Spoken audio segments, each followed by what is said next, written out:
Shalom, shalom. First and foremost, I want to give all praises, glory, and honor to Yahweh, Bahashem, Yahweh Shai, Bahashem, Rachakwadash. Double honors to the apostles and elders of Great Millstone. Salutations. Much love and respect to you, Akim, out there pushing this word out in truth and sincerity. This lesson is going to be about the champion mentality, the mentality of a true fighter. And this can be translated to the truth, because this is a spiritual fight that we're in, and you have to have a certain mentality when you're fighting this fight. You know, this is a fight that is meant to be fought until the end. It's not a fight that you're meant to to slow down or to take breaks. You know, in the middle of a fight, there's no breaks, there's no timeout. You know, there's short little seconds to get water, and then you're back right out in the fight, right? You can't leave and say, you know what, I'm going to go sleep and come back and do the rest of the rounds tomorrow. It doesn't work like that. Okay, it doesn't work like that. So this was inspired. This lesson is going to be inspired by this particular video here dealing with Dewey Cooper, which is the trainer of Francis Ngannou. Okay, and you know, and he spoke about, you know, the reason why he's a winner, the reason why he won that fight or did so well in that fight is because of his mentality, his mindset. Okay, the power of mindset. And you can see this man is determined. You can see, I'm speaking about Francis Ngannou. You can see this man is a determined individual. He's determined to be the champion, you know, and his accomplishments prove that, you know. When you listen to his story, go watch the Hot Box with Mike Tyson. You understand? So it was a mindset, you know. The same thing with Mike Tyson, same thing with Ali. It was a mindset they came with to become great. And guess what? You're supposed to have a particular mindset to become of the elect, okay? And no one can make you of the elect. You have to put in the work, you know, using the tools that Yahweh Shem Shai gave you. So, without any further ado, I'm going to play this video. Conor did it, but he got stopped in what, the 9th round or something? 9th or 10th, yeah. Yeah, you know what I mean? Think about that. And by the way, people saying this is like Conor and Floyd. I want to get a real quick point. Conor was the younger guy. Floyd was out of his prime. Conor was the bigger guy. You know what I mean? So Conor had 2 or 3 advantages on his side of the coin. If you spread it out on a spreadsheet, younger, in his prime, bigger, supposedly stronger. Floyd's out of his prime, 40, 41 years old, smaller guy, etc. In this fight, Francis was the older guy, least experienced guy, you know, fighting the smaller guy. I mean, how many advantages did Tyson Fury have over us on paper? That's why everyone thought it was going to be a wash. But people got to remember the character of the man is very important, and what's inside you, and that determination and that grit. And that's what Francis showed. He showed it all through training camp, and it came out fight night. You know what's something that kind of occurred to me when we were watching this fight? Because again, I'll be honest. You heard that? You heard what he said? The determination. Let me read that. Let me bring that back. I mean, how many advantages did Tyson Fury have over us on paper? That's why everyone thought it was going to be a wash. But people got to remember the character of the man is very important, and what's inside you, and that determination and that grit. Right. And that's what Francis showed. He showed it all through training camp, and it came out fight night. Right. That's it. That determination and the spirit that's that's within a man. Okay. Because when you hear about Paul, it said that he didn't have a powerful looking demeanor, but the words that came out of his mouth was, you know, showed that there was power within him. You know, brothers may not have been fighters in the world or been to war or, you know, things of that nature, or like the ancient men of old, you know, whose minds were stronger and things of that nature, but their belief in Yahweh Bahashem Yahweh Shai and their determination to be of that number is what's going to get them on that chariot ultimately. Okay? You see what I'm saying? Their belief in Yahweh Bashem Yahweh Shai and their determination to get on that chariot. So you're gonna have brothers that a lot of brothers look frail, a lot of brothers look weak, a lot of brothers are skinny, a lot of brothers are sickly, but that doesn't determine the spirit. That has nothing to do with the spirit that's within you and the mindset that you have towards Yahweh B'Hashem Yahweh Shai. That's what it's all about. It's about your mindset towards Yahweh B'Hashem Yahweh Shai. Okay, let's go ahead. Let's come here. Let's get 1 Corinthians. Let's get 1 Corinthians 9:25. It says, "And every man that striveth for the mastery is temperate in all things. Now they do it to obtain a corruptible crown, but we an incorruptible," right? So a man looks mighty when he's a football player, because he's training for that particular crown, which is a corruptible crown. But someone who's training for Yahweh B'Hashem Yahweh Shai, he may not look mighty. Okay? You understand? He may not have muscles on top of muscles. Right? But his determination even surpasses the determination of that man. Okay? Because no matter what happens, no matter what injury, no matter whatever happens, he's going to serve Yahweh B'Hashem Yahweh Shai. You understand what I'm saying? A lot of these guys, let them get a dislocated shoulder. I gotta take the months off. Nah, brother. Not with men that's determined. Not with men that's determined. I mean, if you're bedridden and you can't get up, you can't get up. That's the only reason why you can't move, right? But I've been out to the camp for months with crutches, man. By myself too. There was a time where a brother just ended up coming with me, but a lot of times I was out there preaching by myself with crutches. Okay? And through the spirit of Yahweh B'Hashem Yahweh Shai, I was able to get through it because I believed Yahweh B'Hashem Yahweh Shai would increase me through that. Right? So you see what I'm saying? But guess what? I'm not no top level boxer or top level whatever, a Fortune 500 company owner. You see, because those were not my true passions. You understand what I'm saying to you? Yeah, I like boxing. I like different things like that. But there can be scenarios where I would fall out of it because those are not my true passions. Passion, you know what the word passion means? The word passion goes back to suffering. You got to be willing to suffer for the thing that you truly feel is most important. Okay, it says, "I therefore so run, not as uncertainly." So you can't run and do this thing like, I don't know if the Lord is dealing with me. You got to do it certainly, man, with confidence. So fight I not as one that beateth the air, but I keep under my body and bring it into subjection, meaning he exercises self-control. Lest that by any means, when I have preached to others, I myself should be a castaway, right? You don't want to be preaching and then all of a sudden, you fall out the truth, or you do something that's completely against Yahweh B'Hashem Yahweh Shai. You don't want to take reproof or whatever the case may be. You don't want to fall into that box, man. Okay? You see what I'm saying? You want to fight and you want to enter in at that straight gate. You want to do things the right way. Okay? Because you understand that if you do what Yahweh B'Hashem Yahweh Shai says, you're going to obtain the victory because it's written. But you want to do it the right way. And if you let ego get in the way, that means, hey, the ego defeated you. Satan defeated you through your own damn ego, through your own damn pride. Okay? Because you didn't want to take correction or whatever. You saw, brother talk to you a particular way, you didn't like it. Whatever, man. Get over yourself, man. You understand what I'm saying? The first thing that I tell brothers, and myself is this. And no matter what, anytime a brother ever brings something to me, bro, I don't care what rank the brother's in. I don't care if he's on the other side of the camp. Okay? I'm going to examine it, see, is this true? Am I going off? That's the first thing I'm going to be thinking. Am I going off?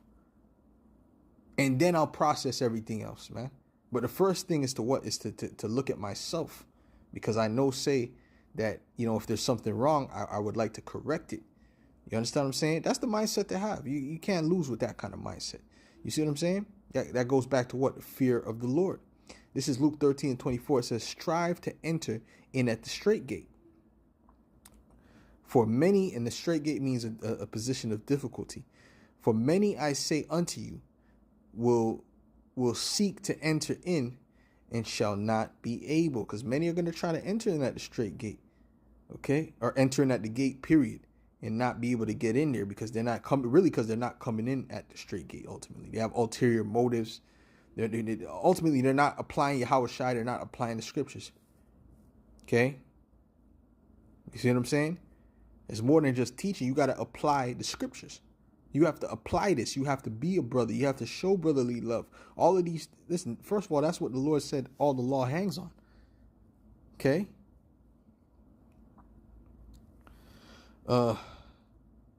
Let's go to, let's go to, let's come here. Let's type in, what was I thinking about? What was that word there? Oh, straight. Let's look at the word straight. Let's look at the word straight meaning. Okay, straight means a narrow passage of water connecting two seas or two other large areas of water. The Strait of Gibraltar, right? So this is dealing with, they call certain water masses straits, which really goes into narrow. It says used to reference to a situation characterized by a specified degree of trouble or difficulty. Okay, see, the way we teach this truth and the way we walk in the truth, speaking about the great millstone, is we go down that difficult path, where it makes the truth seem boring. And, you got to examine yourself. You got to do all these different things. It's not as enjoyable as these other camps where, you can be a rapper / gangster / this / that and still be in the truth. You can have one foot in the truth and one foot in the world. Okay? See, so that's the straight gate that we're walking in. Okay? It says of a place of limited, of a place of limited spatial capacity, narrow or cramped. Okay? So that's the point. You know what I'm saying? That's the point. Detroit. That means straight in French. Is that what Detroit means? Detroit might mean straight. I gotta look that up with D. That's what it's saying in French. Detroit. That might be one of those French names, which means okay, straight. So people are catching hell in Detroit. But anyways, let's go back to let's go to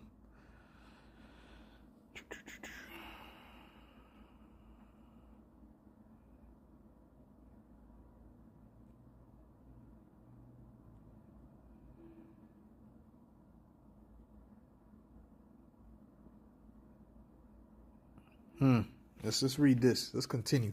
Because this is speaking about the straight gate, right? To strive to enter in at the straight gate, meaning to come up the right way. Now, listen, there's going to be people that's going to be out there preaching and doing all kind of things, right? But when Yahweh Shai comes back, they're going to be rejected because they weren't living according to the law. They weren't, fulfilling the law. They weren't living according to the righteousness of Yahweh Shai, according to the Spirit. They weren't. They weren't being a brother. They weren't showing brotherly love. They weren't loving the Most High as themselves. You see what I'm saying? Showing the fear of the Lord. They weren't. Right? So although they're doing all these other things, they think they're getting it. They're not striving lawfully. That's why the scriptures speak about striving lawfully, man. Yeah, you could win the fight. You could win the fight, this and that. But then when they find out you put rocks or bricks in your glove, and that's why the dude got knocked out. Do you think they're gonna give you the win? No, they're gonna disqualify you, man. Oh, yo, but I knocked him out. Yeah, you knocked him out, but you have bricks in the glove. You know what I'm saying? You tied your hand wrap in a particular way that's illegal. That doesn't work. You know what I'm saying? So you get what? Disqualified, man. It says, when once the master of the house is risen up and hath shut to the door and ye begin to stand without and knock at the door, saying, Lord, Lord, open unto us. And he shall answer and say unto you, I know you not whence ye are. He said, I don't know you, man. You were not in my spirit. Okay. Then shall ye begin to say, we have eaten and drunk in thy presence, and thou hast taught in our streets. Right? Meaning you sup with us. Like, we understand this truth, It says, but he shall say, I tell you, I know you not whence ye are. Depart from me, all ye workers of iniquity. So, hey, guess what, man? Just because you're teaching or whatever the case may be, that does not make you a man of the Lord. It doesn't work that way. You got to have the other things too. You have to strive lawfully. You have to be putting on Yahweh Shai. Okay? And a fighter that really wants to win, he's not going to do something to get himself disqualified intentionally. If that would mean he's being emotional. Okay? And it's not a wise move. It's not smart.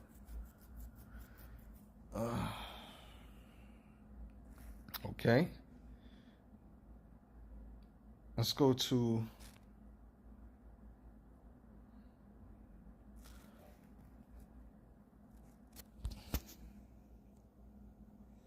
right.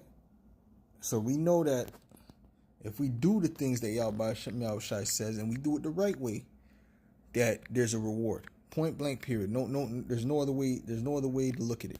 There's a reward. We believe that because we believe in Yahweh Shai. We believe him to be faithful and true. This is 2 Peter 3:9. It says, the Lord is not slack concerning his promise. Did he not promise they that continue unto the end, the same shall be saved? Right? As some men count slackness, but is long suffering to usward, not willing that any should perish, but that all should come to repentance. Okay, so his promise is not slack. His promise will come to pass. That is a fact. That is a fact. Okay. Let's get Proverbs 1. So like let's get it's not Proverbs 1, let's put 2 Peter 1 in verse 10. And it says,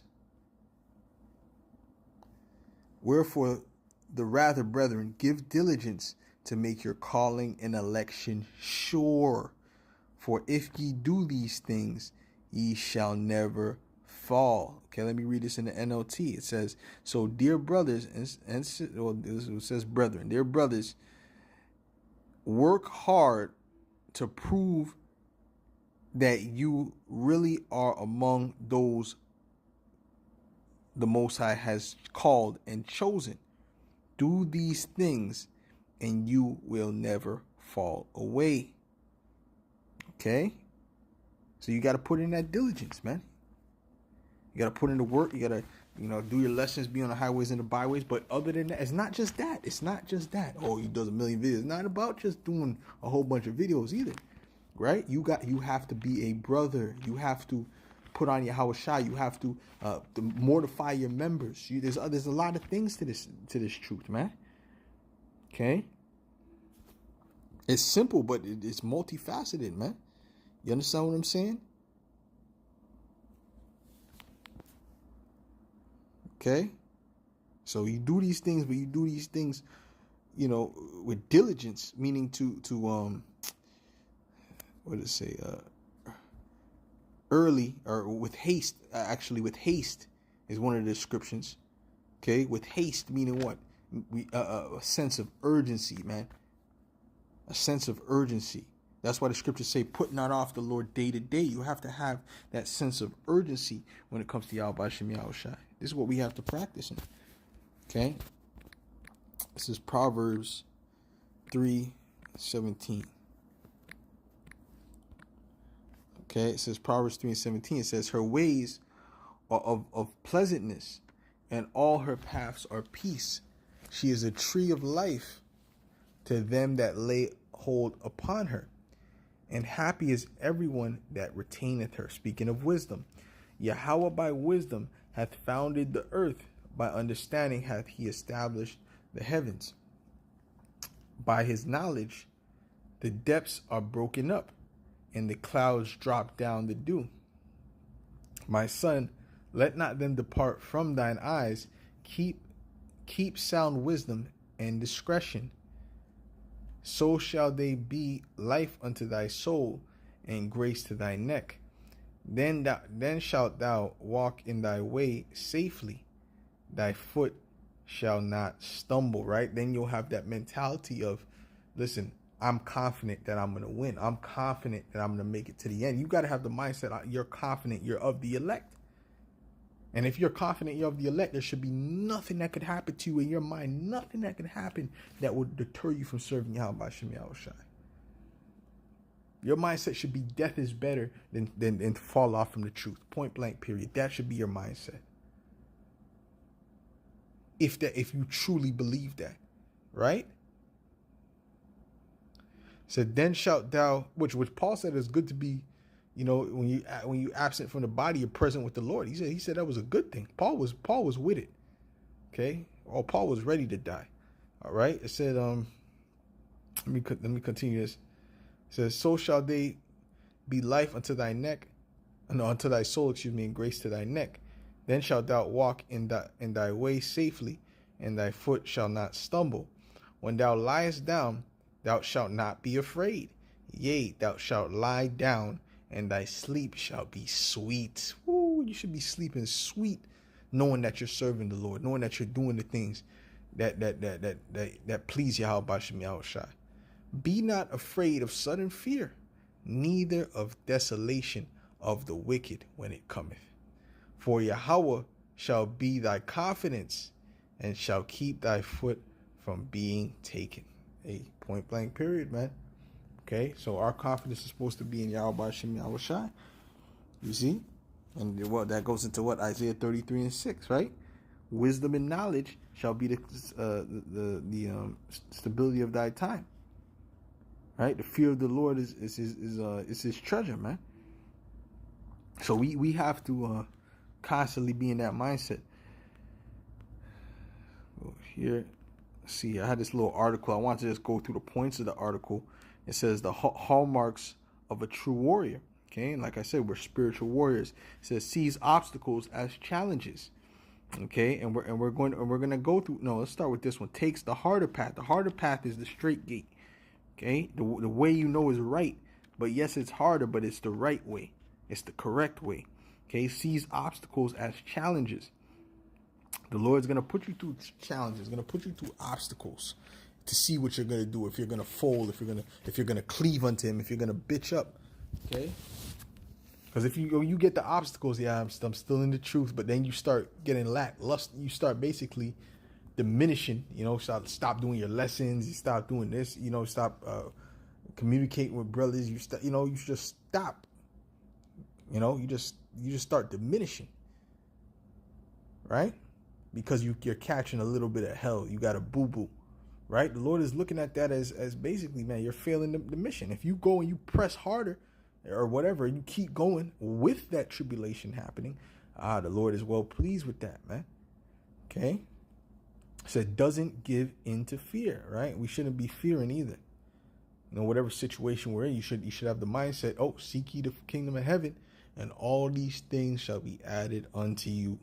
I'm going to say that 3 times. Seek ye the kingdom of heaven, and all these things shall be added unto you. Seek ye first the kingdom of heaven, and all these things shall be added unto you. Everything that you need. Okay? It says, stays calm in a stressful situation.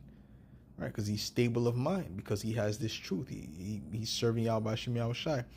Look after their body and mind. Well, you could look at that as look after your soul. Okay? That you don't fall to the left or to the right. It says takes responsibility. Yeah, I mean, that's another thing. You got to be able to examine yourself and take responsibility when you're going off. And if somebody's telling you you're going off, your first mindset should be, I ain't going off. Your first mindset should be, I wonder if this is true. Let me sit back and think about this. And if not, then guess what? Sometimes you got to what? You got to suffer wrongfully in this truth. That shows a great level of faith, to suffer wrongfully. All right. let's get I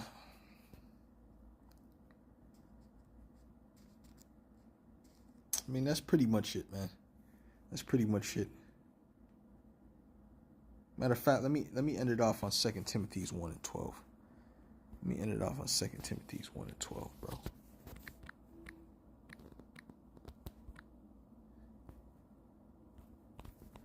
Let me get this real quick. This is 2 Timothy's 1 and verse 12. It says, in fact, I'll start at 11. It says, whereunto I am appointed a preacher and an apostle and a teacher of the Gentiles, for the which cause I also suffer these things. Nevertheless, I am not ashamed, for I know, right? And he was suffering, he was going through it, but he had that mindset of a champion. He had that grit, he had the determination, right? For I know whom I have believed, and am persuaded that he is able to keep that which I have committed unto him against that day. See that? So he's confident that based upon his work and his faith that the Lord is going to deliver him. He didn't have a question in his mind. Okay, it said, hold fast the form of sound words which thou hast heard of me in faith and love, which is Hamashiach Yahushua, which is in Hamashiach Yahushua, excuse me. Right? So, hey, that was pretty much the point. Lord willing, this was edifying to the elect. And I'll say shalom.